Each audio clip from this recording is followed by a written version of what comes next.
Hi, my name is Samantha Grace. I'm 24 years old, and what I'm about to share with you is a real story, my story. It's a story about love, trust, betrayal, and the unimaginable secret that changed everything. You won't believe what happened to me until you hear it all. If you're new here, don't forget to like, share, and subscribe to the channel. This story is written and edited by Dark Lifeside Diaries. Let's begin. They say every great love story starts with something small. A glance, a smile, a random conversation that turns into something unforgettable. Mine started with a coffee spill. It was early fall in Chicago, and the wind had just begun to turn crisp. I was rushing out of my internship office with my hands full, one with a caramel latte and the other trying to balance a stack of folders. That's when it happened. He walked right into me. "Whoa, I'm so sorry," a voice said as the coffee exploded all over my coat. My first instinct was to be angry. After all, it was a brand new coat, but the moment I looked at, my words caught in my throat. Standing in front of me was this tall, clean-shaven guy with soft brown eyes, a crooked, apologetic smile, and a slight accent I couldn't quite place. "It's totally my fault," I said quickly, brushing myself off. "I wasn't watching." No, I was on my phone. Let me make it up to you." "Coffee on me?"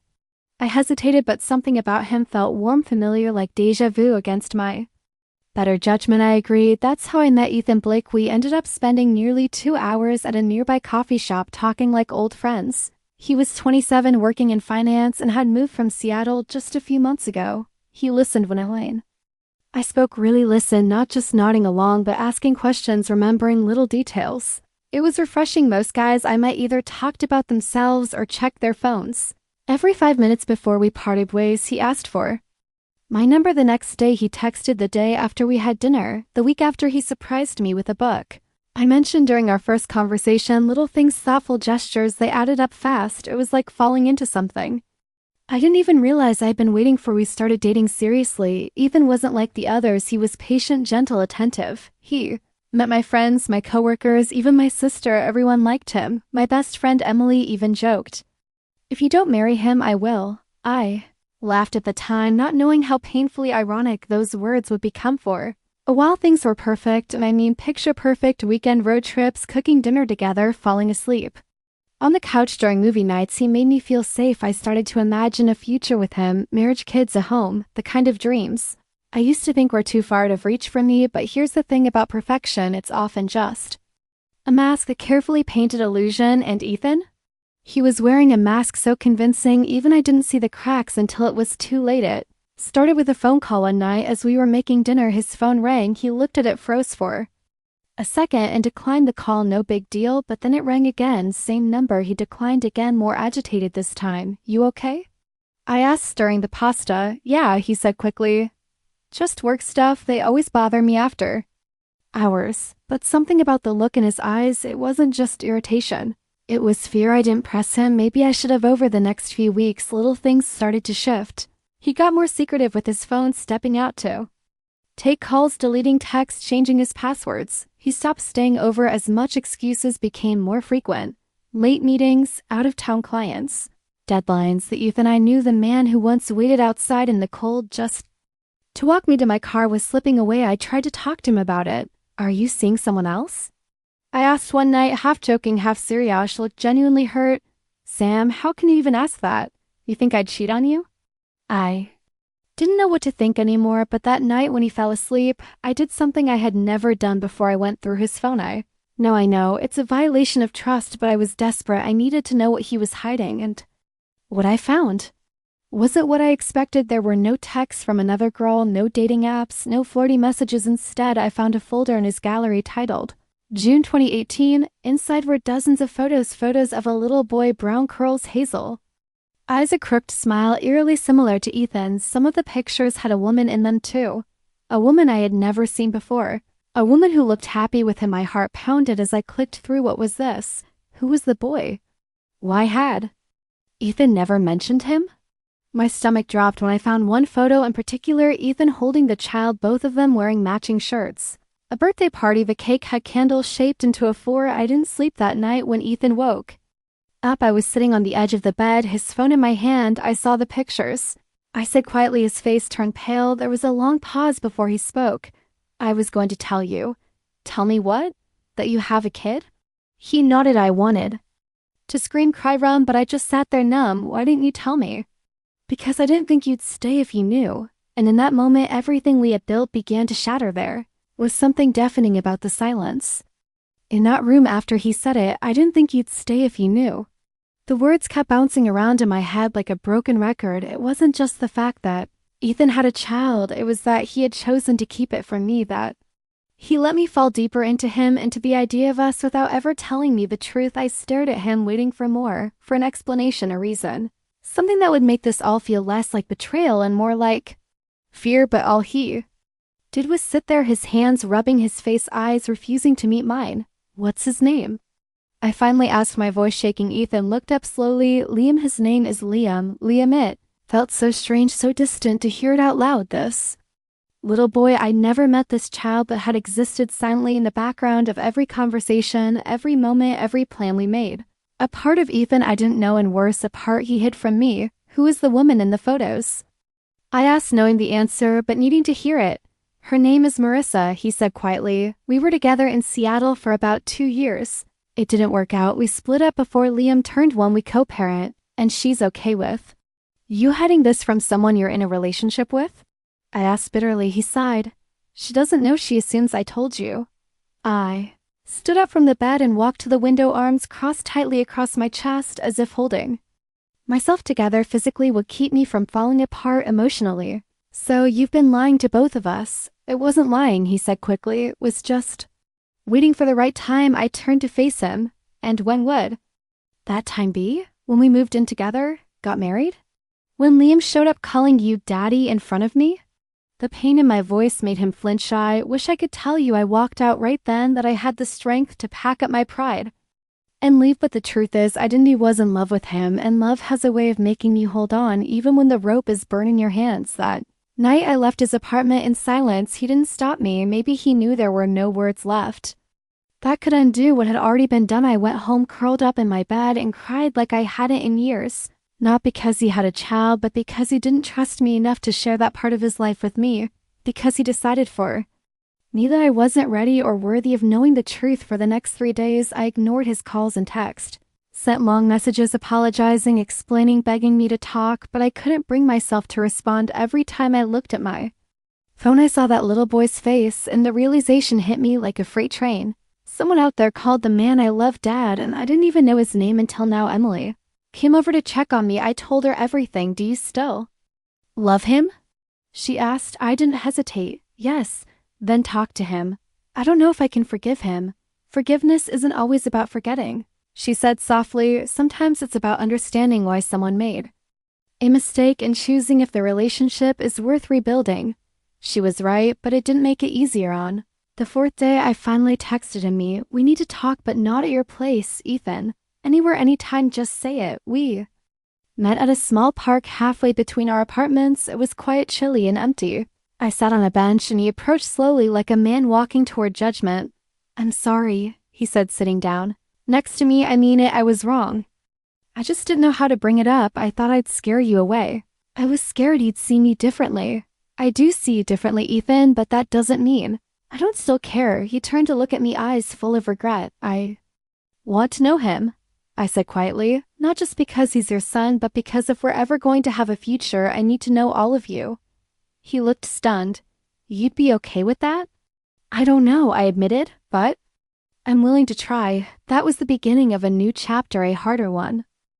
One where every step forward felt like walking on glass. Ethan began opening up about Marissa, about how young and unprepared they were when Liam was born, about how it was a constant struggle between wanting to be a present father and not repeating his own father's mistakes. I saw a side of him I hadn't seen before, vulnerable, flawed, human, and when I finally met Liam, something inside me shifted. He was shy at first, clinging to Ethan's leg with his tiny hands and cautious eyes. But then he smiled, a wide, innocent smile that melted whatever anger I had left inside me. We spent the afternoon at a zoo, just the 3 of us. Liam loved the penguins, kept waddling like them across the pavement. He even called me Sammy by the end of the day, and just like that, I saw what Ethan had seen all along, something worth fighting for. But this story, this chapter, it's only beginning, because secrets don't just disappear once they're out in the open. Sometimes they leave behind shadows. And Ethan? He still had one more shadow trailing behind him, one that would make me question everything all over again. Meeting Liam changed everything. For a while things started to feel almost normal again, different, yes, but in a way that made me believe we could rebuild. Ethan was more present, more open. He included me in decisions, let me be part of his time with Liam, and slowly I began to feel like I belonged, like I wasn't just dating Ethan, I was building a life with him. But as comforting as that illusion was, it didn't last, because some truths take time to rise to the surface. Like oil floating to the top of water, and the next one that came? It shook me to my core. It was a Thursday afternoon.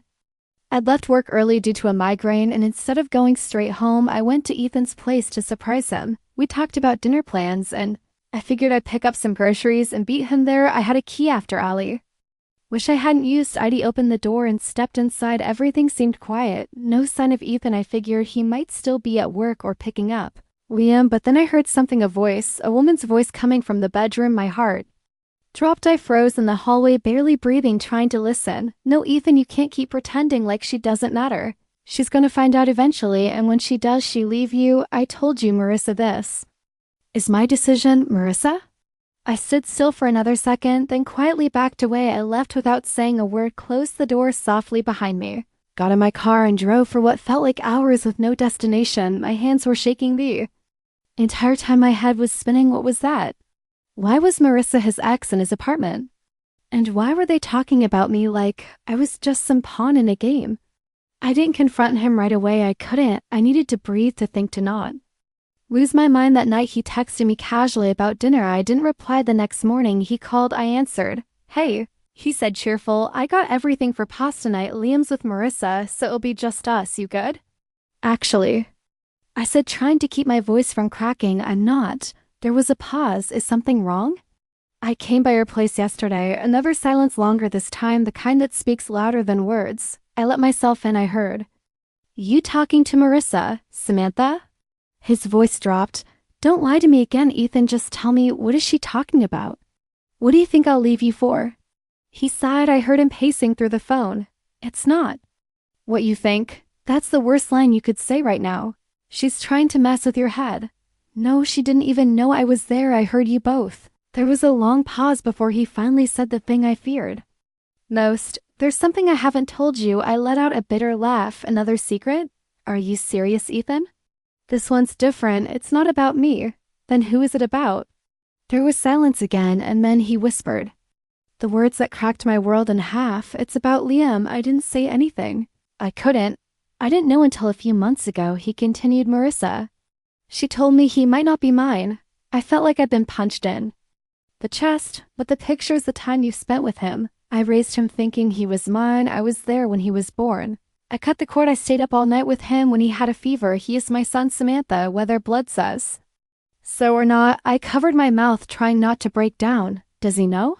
No, and I don't want him to. He's too young. It would destroy him. I couldn't believe what I was hearing. The man I thought I finally knew, he was still hiding so much, and not just from me. From his son, from himself. So what now?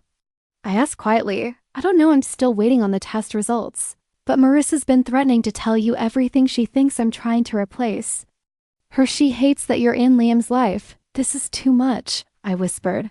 I know, he said, but I need you, Sam. I need you more than ever.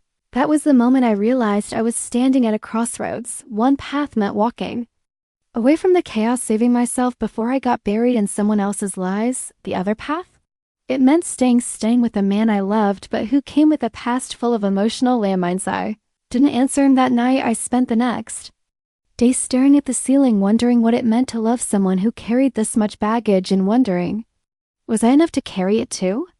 But there was one person I hadn't thought about in all of this. Liam. He was innocent. He didn't choose this life. He didn't get to decide who his parents were or whether his father told the truth, and suddenly it wasn't about Ethan anymore. It was about the little boy who called me Sammy, the one who waddled like penguins and held my hand like it meant something. Maybe that's why I did what I did next. I called Marissa. Calling Marissa wasn't something I had planned. It was something I felt in the pit of my stomach.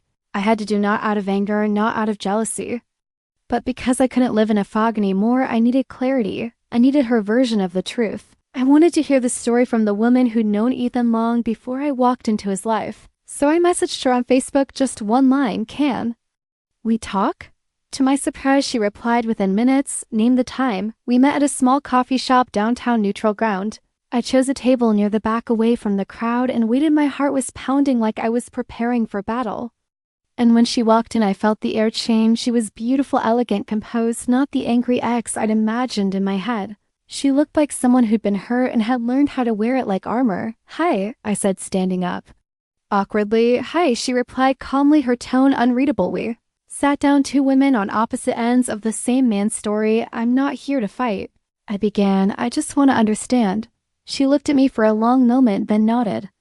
"Fair." There was a pause. "Ethan told me what you said about Liam, that he might not be his," she said and rubbed her temples. "I didn't mean for it to come out the way it did. I was emotional, angry, but yes, there's a possibility." "Why didn't you tell him earlier?" "Because I was scared of what it would do to Liam. Ethan's the only father he's ever known. I didn't want to shatter that, but then you came along and suddenly he was playing house with someone.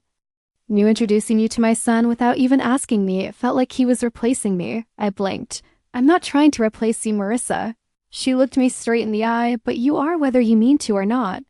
There was no bitterness in her tone, just truth, raw, uncomfortable truth. "I didn't even know Liam existed until 2 weeks ago," I admitted. "He hid everything from me." She nodded slowly. "That's Ethan. He's a good man, but he panics when something feels too big. He hides it until it explodes." "So what's the truth?" I asked. "Do you know who Liam's real father is?" Her lips pressed into a thin line. "There was someone just once during a break Ethan and I took. I didn't think I'd get pregnant, and when I did, I chose the safer option. Ethan, he was already in love with the idea of being a dad, and I figured maybe it was his after all. And now? Now I'm haunted by it every time I look at Liam. I wonder if I made the right choice, and Ethan deserves the truth, but so does Liam. I just don't know when or how to give it to him." I didn't know what to say. My heart was heavy. This wasn't just a messy love triangle.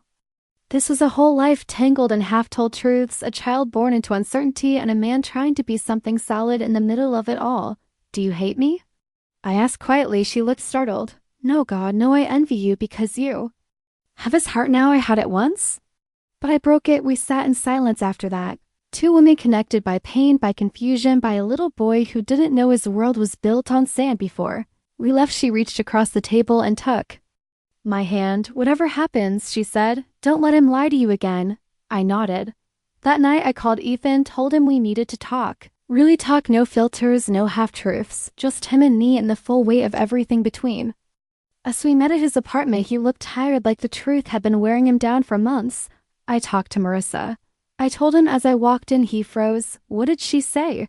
"She said, you're a good father, but you're not a good communicator." He gave a small, humorless laugh. "That's fair." I sat down, faced him. "Are you in love with her?"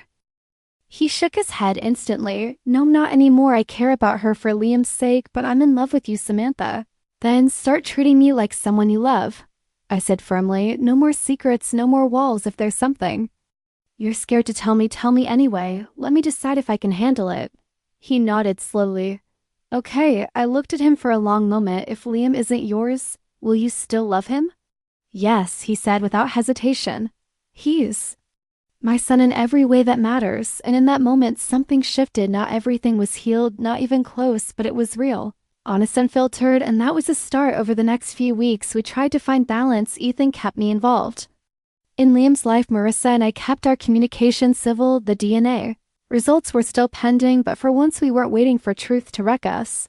We were ready to face it, whatever it was. But peace, like everything else in my life lately, didn't last long, because just when I thought we were moving forward, Ethan got a legal one from a man claiming to be Liam's biological father. There are moments when your whole body goes cold, not from the weather, but from the weight of words on a page. That's what happened the night Ethan opened that envelope. It wasn't thick, but it carried the kind of truth that doesn't just sit in your hands, it sits in your chest. Heavy and unrelenting. I remember the exact look on his face when he read the letter. His hands trembled, his jaw clenched, his eyes, usually calm, even in chaos, shifted rapidly across the page. He read it once, twice, then handed it to me without a word. The return address was from Phoenix, Arizona. The letter began like this: "To Ethan Blake, my name is Jason Rowe. I believe I'm the biological father of Liam Blake. I had a brief relationship with Marissa. Thompson in late 2017, I have recently learned that she gave birth to a child the following year during the exact timeline of our involvement. I am requesting a paternity test. If Liam is my son, I intend to pursue legal rights. Sincerely, Jason Rowe. That was it. No drama, no insults, just cold legal facts. I looked at Ethan stunned. Is this real? He nodded slowly. That's his name. She told me once. I didn't know he'd found out. I didn't even know he was looking. Have you talked to Marissa about this? I called. She said she had no idea he'd come forward. She's terrified. Suddenly everything that had felt stable started to feel slippery again. Not because of Ethan, not even because of Marissa, but because Jason Rowe, a man I'd never heard of until now, was about to walk through the doors of our already fragile world, carrying with him a possible claim to Liam's entire identity. And what scared me most? What if he was Liam's father? What would that mean for Ethan? For us? For a little boy who knew only one man as dad? The days that followed were tense, meetings with lawyers, DNA sample requests, emotional talks between Marissa and Ethan, most of which I stayed out of not because I didn't care, but because I needed space to process. The truth was circling like a shark, and every day we waited felt like another slow swim in open water. Ethan tried to stay strong for Liam's sake. He still picked him up from school, made him pancakes on Sundays, read him bedtime stories like nothing was wrong, but I could see it, the fear in his eyes when Liam said, "I love you, Daddy." The hesitation when he tucked him in at night, unsure if those moments were slipping away for good. Meanwhile, I found myself researching everything I could about parental rights. Biological claims, custody law, it wasn't my business, not directly, but when you love someone, you start seeing their pain as your own. And no matter what the test said, I knew Ethan was Liam's father in the way that mattered most. The night before the DNA results arrived, Ethan couldn't sleep. He lay beside me in the dark, staring at the ceiling, gripping my hand like it was the only thing tethering him to earth. "If he's not mine," he whispered, "does that make me a fraud?" I turned toward him. "No, it makes you a hero." He closed his eyes and I kissed his forehead. "Whatever happens," I said, "I'm staying. I'm not walking away."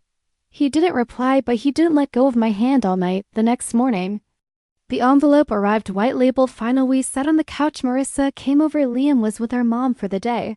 Ethan opened the letter slowly, like peeling off a bandage over a wound he wasn't ready to see. I watched his eyes. Then I watched them fill with tears. "It's him," he whispered. The room went silent. Marissa gasped. She put her hand over her mouth. "Oh my God." Ethan dropped the letter. It floated to the floor like it didn't just change a life. Jason Rowe was Liam's biological father. The truth had arrived, and with it a storm we weren't ready for. Ethan left the room, just walked outside, sat on the porch in total silence. I didn't follow him, not yet, because sometimes people need space not to think, but to fall apart. Marissa sat down across from me. "I never wanted this," she said. "I know. I thought I was doing the right thing. You were trying to protect your son." She nodded. "But maybe I failed him anyway." "No," I said softly. "You gave him love and Ethan gave him everything else." Later that evening, Ethan came back inside, quiet, broken, but still standing. "He's still my son," he said firmly, and just like that I knew the war wasn't over. Jason Rowe might have DNA, but Ethan had something deeper: history, heart, sacrifice, and the next battle. It would be about who deserved to stay in Liam's life, and who had the right to take that away. You think you're prepared for courtrooms until you're sitting in one, heart racing, palms sweating, staring across the room at a stranger who wants to take your entire world away. That's what it felt like for Ethan. I sat beside him, holding his hand. We were in a small, cold room downtown. It wasn't even a full courtroom, just a neutral space for preliminary custody mediation, but it felt just as heavy. The silence, the tension, the nervous scribbling of lawyers, flipping through case files, it was all too real. Across from us sat Jason Rowe, the man who by some twist of biology was Liam's biological father. He looked nothing like Ethan, yet everything about him screamed, this man is about to change your life. He was calm, confident, and surprisingly polite. There was no animosity in his voice when he spoke, just determination. "I'm not trying to take Liam away," Jason said. "I just want to be part of his life." But that's what made it worse, because being part of someone's life isn't a clean request when they already have a father. When someone like Ethan has spent 5 years being his provider, his protector, his safe space, it's not a simple switch, it's a wound waiting to bleed. The mediator looked at Ethan. "Would you be willing to share joint custody?" Ethan's voice was low. "Liam doesn't know Jason. He doesn't want another father." Jason cut in gently. He doesn't even know I exist. How would he know what he wants? That sentence made my blood run cold, because it was true. Liam didn't even know. He was too young to understand court proceedings, biological rights, or the deep fracture spreading beneath the surface of his quiet childhood. All he knew was that his daddy was Ethan, and bedtime meant dinosaur stories and tickle fights, not depositions and legal guardianship papers. After the meeting, Ethan was quiet, too quiet. I drove him home. We didn't speak. He sat by the window like a ghost, staring out at the street, like answers would just appear in the headlights of passing cars. Say something, I whispered. He turned toward me. What if I lose him, Sam? You won't, I said. You don't know that. But I believe that, and you need to believe it too. But belief isn't always enough when paperwork speaks louder than love. In the weeks that followed, things moved fast. Jason filed for partial custody. His lawyer pushed for visitation rights, and in the middle of it all, Ethan tried to protect Liam from the fallout. But you can't shield a child from tension forever, not when their bedtime is suddenly replaced with whispered conversations and tears behind closed doors. One night I stayed at Ethan's. He had just put Liam to sleep after a long day at the park. I was washing dishes when I heard the softest little voice behind me. Is Daddy mad at me? I turned. Liam stood in his pajamas, holding a stuffed dragon. What? No, baby. Why would you think that? He shrugged. He cried last night. I heard him. I bent down and hugged him tightly. Daddy's not mad at you, sweetheart. He's just sad. Grown-ups get sad sometimes, but it's not because of you ever. He looked up at me. Are you sad too? I blinked away tears. Yeah, but I'm okay because you're here. He smiled and hugged me harder than he ever had before, and that's when I realized something deep in my soul. Liam didn't care about biology. He didn't care whose name was on a birth certificate. He cared about bedtime kisses, hugs after nightmares, and someone who loved him without question. That was Ethan. But the law cared about DNA. The day of the final hearing arrived. It felt surreal. Dressed in a stiff blazer, walking into a courtroom where a man in a robe could decide whether the person Liam called Dad would remain in his life at all. Jason was there, Marissa too. I sat behind Ethan, my hand on his shoulder, as his lawyer stood and began speaking with the kind of calm urgency that only years of training could deliver. He talked about stability, attachment, emotional bonding.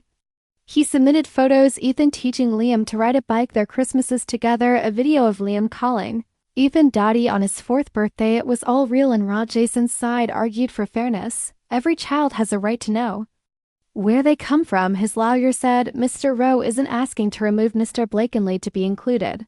But sometimes inclusion feels like invasion, like standing in a house you built from the ground up while someone else walks through it, asking which parts they can claim. Ethan's final statement broke everyone in the room. He stood, voice steady but eyes glassy. I'm not Liam's biological father, that's been proven, but I've been his father every single day since the moment I held him. I kissed his forehead on his first night home from the hospital. I stayed up with him when he was teething. I taught him how to count to 10, how to throw a ball, how to be brave. When the dark scared him, I don't want to keep Liam from anyone who will love him, but I won't let him lose the life we've built just because of a genetic technicality. I love him. I am his father, and I always will be. Silence. You could hear people swallowing tears. Even Jason looked down at his shoes. The judge took the case under consideration, promised a decision by the end of the week. That night, Ethan didn't speak much. He just sat with Liam in his arms, holding him tighter than usual, as if trying to ETCH the moment into his bones. And I watched them, thinking about how fragile life is. Show love fights every day against paperwork mistakes and the ghosts of past choices. I didn't know what the judge would say, but I knew what I saw. A father, a Sonaba, no court could understand. We waited 5 days of holding our breath, living each hour with a silent question hanging over us like a storm cloud. Will he be allowed to stay as father, or will this story be rewritten by a single judge's decision? Ethan barely slept. He couldn't eat. Every knock on the door, every buzz from his phone made him jump. I stayed with him every night. I didn't leave his side. We didn't talk much, just existed together waiting. And then on the 5th day, the letter arrived, a plain white envelope, no dramatics, just a single page inside. I stood beside Ethan in the kitchen as he opened it. I'll never forget the way he read it, slowly, carefully, each line peeling away fear like layers from his skin. When he reached the last paragraph, he stopped, looked up at me, his eyes filled. Then he nodded and whispered, we won. The court had ruled in Ethan's favor. Primary custodial rights remained with Marissa and Ethan. Jason was granted limited supervised visitation, gradually increasing over time. Only if Liam was emotionally ready. The judge's note included a sentence I'll remember for the rest of my life. While biological ties carry weight, the court cannot overlook the emotional foundation and consistent presence Mr. Blake has provided in this child's life. In every meaningful sense, Mr. Blake has fulfilled the role of fatherhood.